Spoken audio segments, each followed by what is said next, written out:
Hello everyone, it's Queen V and I'm back to you with another video. This video is an update as it pertains to Uganda and the USA's anti-LGBTQIA plus laws. As the celebration of Pride Month comes to an end, we have witnessed laws that are going to hurt persons within the LGBTQIA community moving forward, with the Supreme Court ruling that was recently passed. In addition to persons who are of the LGBTQIA plus community in Uganda are fearing for their lives as this new law has been passed in their country. So before I get into the new developments in my commentary, I would like persons to understand that these laws are not isolated within Uganda nor the USA. There are persons within our society and political realm that are working hard to push us back and trying to isolate persons because they are quote unquote deemed different. So let's get underway. As previously reported on May 29th, 2023, the Uganda president, Yoweri Museveni, signed one of the most harshest anti-LGBTQIA plus laws in recent history. The 2023 Anti-Homosexuality Act includes persons facing life imprisonment, potential unaliving, in addition, persons losing their business license if they promote persons within the LGBTQIA plus community.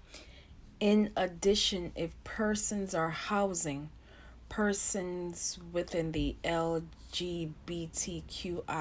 plus community, they can face prison time up to 7 years. Even going to a wedding, whether it's formal or informal, can also carry prison time up to 10 years.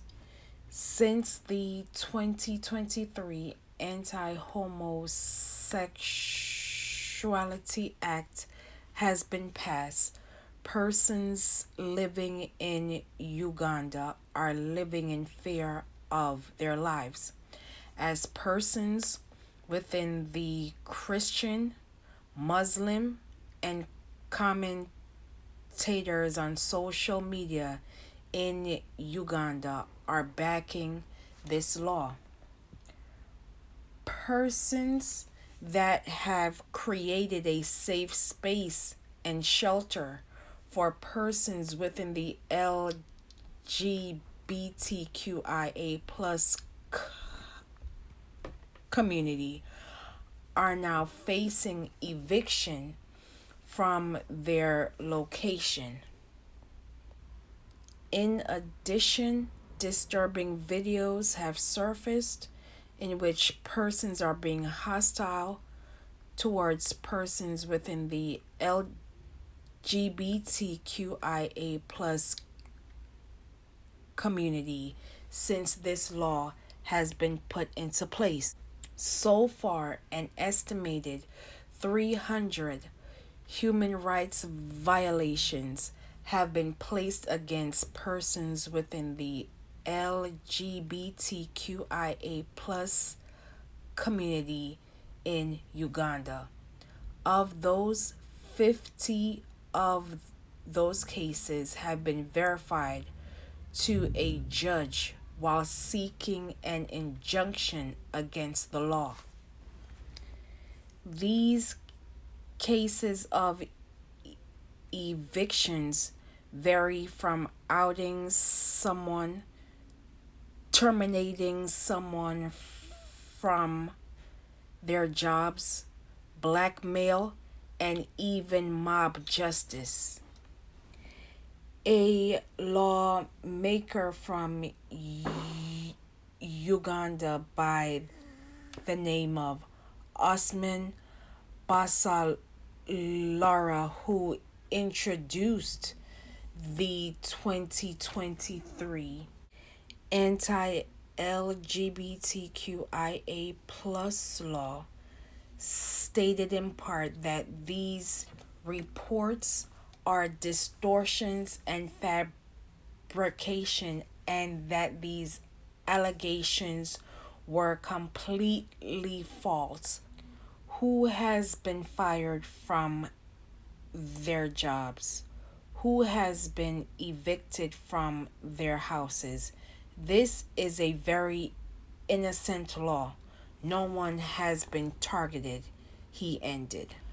However, a transgender person by the name of Nash Wash Raquel stated in part, when this law was passed, he was attacked and left with a broken ankle and relies on crutches to walk while it heals.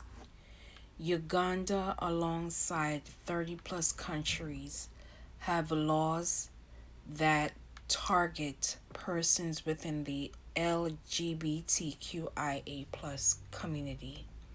These types of laws have affected persons in real time, such as the unfortunate unaliving of Sheila Lumbaba of Kenya, who unfortunately lost her life when persons broke into her home, violated her, and days later her body was discovered.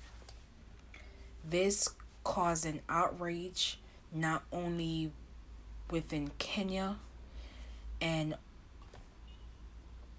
organizations that support persons within the LGBTQIA plus community, but this story became a social media topic as it went viral from the continent across the world. Though countries such as Uganda and Kenya have anti-LGBTQIA plus laws, there are other countries within the continent that support persons of the LGBTQIA plus community. They include Angola, Botswana, Niger, Mali, Guinea-Bissau, which legalized LGBTQIA plus activities 30 years ago, as South Africa is the only African country which allows persons within the LGBTQIA plus community to enter civil unions and adopting children. Once again, these laws did not just come from nowhere. These laws were cultivated, developed right here in the US of A by religious conservative groups who are making their way not only here at home, but are going to the continent of Africa, using presidents to pushing these anti-LGBTQIA plus laws, and persons within the LGBTQIA plus community are being harmed in real time, and persons are trying to dismiss their injuries, and persons are losing their basic rights of shelter and employment. These laws are not only harming persons on the continent, but also home, as the Supreme Court had their ruling in the 303 Creative LLC versus Ellenis case. Now you will watch this news clip with Jonathan Capehart, and I will be back with my commentary. Legal Defense Fund. This is a fantastic panel. Thank you all very much for coming to the Saturday show. Maya, how dangerous are the precedents set by these cases? What implications do they have for other rights?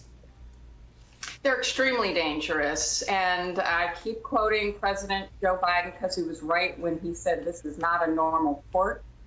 We have had decades of making sure we're not only protecting civil rights, we're expanding them appropriately to people who have not been protected.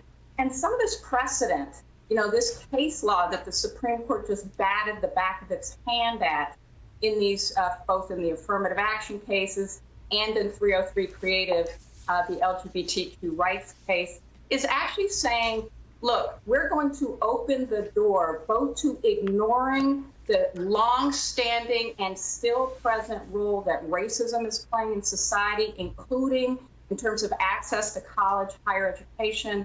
But we're also going to ignore all the progress we have made in saying, if you are a private business, you can't just choose not to serve people because you don't like who they are, who they love. I mean, this is as Justice Sotomayor said in her dissent in 303 Creative, in this website case that wasn't, where the court took a case where a business owner who wasn't even doing the business she was complaining she might have to serve people who are gay or lesbian and may want to get married, something that's now a constitutionally protected right, that she just doesn't want to do it. They actually said that she didn't have to, that it somehow violated her First Amendment rights. Well, that opens the door. While the case did not go that far, while they tried to claim that they were narrowing it, what they really did is create a door that an elephant could walk through to say, you know what? I now, as a business, have a First Amendment, a strong First Amendment right in not serving people I don't like because I don't like who they are.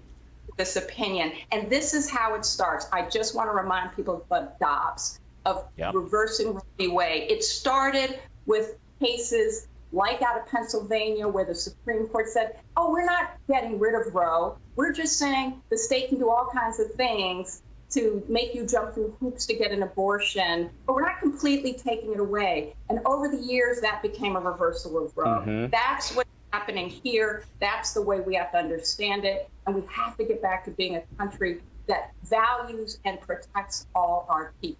Well, Evan, let me come to you because, Maya brought up the Colorado case, which was built on a hypothetical. I didn't think the Supreme Court or courts in general could take cases built on hypotheticals. Aren't you supposed to be genuinely and directly harmed in order to ask the court for some kind of redress? Absolutely. It was a bogus, constructed case designed deliberately to get this question in front of these justices who've been installed on the Supreme Court by Donald Trump and Mitch McConnell packing the court, and to get the result that the proponents wanted, which was to begin eradicating not just protections for LGBT people, but for all Americans, because this case, as Maya rightly said, carves a hole in the edifice of civil rights. It basically invites a carve-out that would, if taken seriously, swallow civil rights. But fortunately, there are things we can do about it.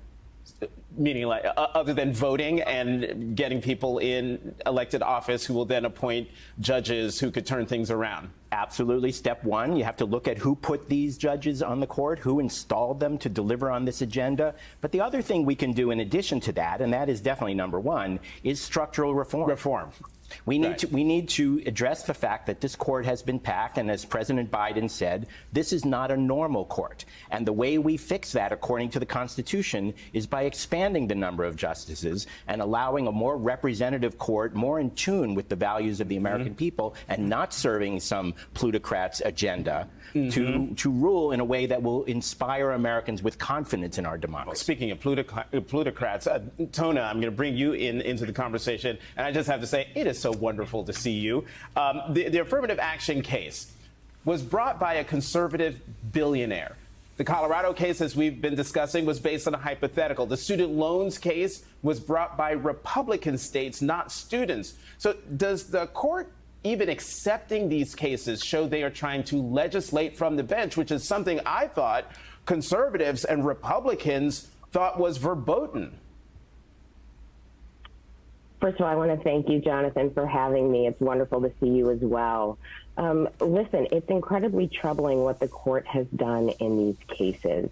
But I think it's important to note what the court actually did and didn't say, I think particularly in the affirmative action context. So the decision is alarming. Look, there's no other way to put it. The court ignored decades of precedent. But I also want to point out sort of what it did not decide in that case. So in the affirmative action decision, the court's decision is really limited to the consideration of race as a tip in college admissions as it applies to the programs at Harvard and UNC. I think that's really important to note because folks are trying to apply this case more broadly than is applicable. And I think given the fact that the court is reaching out to hear these cases in the first place, we've got to put them in the context that those decisions are. And this is why voting matters. The fact that someone can go to SCOTUS with an idea, not a business that gives products and or services, but an idea to rejecting persons in the future if that business comes to fruition, banning those services or products to persons based on their gender identity or whom they choose to love. These white women have shown themselves time and time again as they prove to show that they do not want progress for the rest of us. Beyonce told no lies when she stated, them Karens just turned into terrorists. We have seen a common thread in which white women participate in blocking persons' progress and upholding white supremacy because they somehow feel threatened. Hillary Rodham Clinton warned us that this would indeed occur.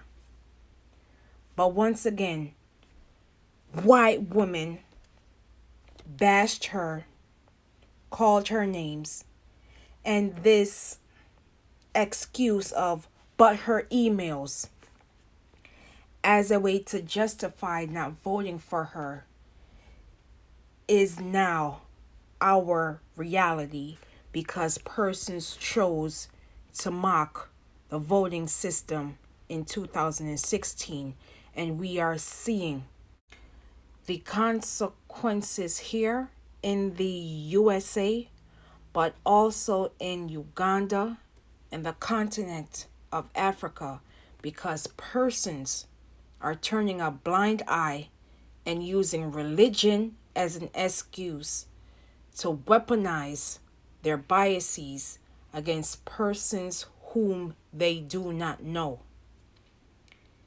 It is time for us, the people, to vote in persons who have our best interests at heart, because these laws are not only going to affect us today, but generations after us if we do not do something about it. These anti-LGBTQIA plus laws, alongside striking down affirmative action, in addition to the student loan forgiveness, goes back to the overturning of Roe v. Wade of last year. This is just the beginning, as they will find other ways to use entities, billionaires, Supreme Court justices to peddling in these dangerous laws to overturning our democracy. Our democracy is envied by countries around the world, and for American citizens not taking the heed and allowing persons to violating fellow Americans because of biases, it is a tragedy.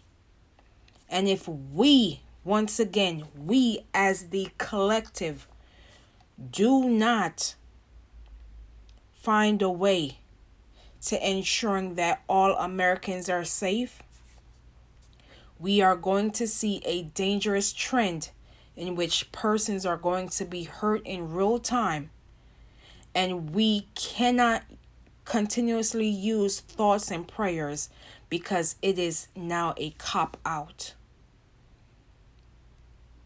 Persons are constantly losing their lives because persons are weaponizing religion and the law on their side because they feel like they have the authority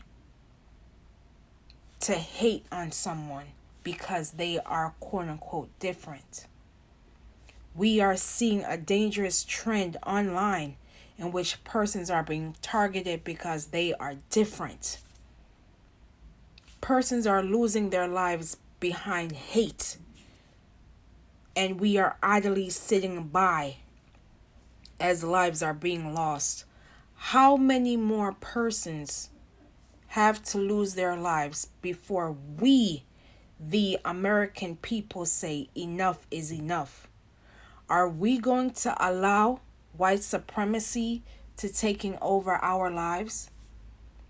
It is up to us to vote, to be engaged, to be woke, because if we are not woke, we will surely sleep and our democracy will no longer be stable. What are we going to do to be the difference to ensuring that future generations' rights are not being taken away? Silence is no longer an option. Be the change you want to see in the world. And as always, elections have consequences. Elections matter. I thank you for watching. And as always, please be safe out here, and I will see you in the next video.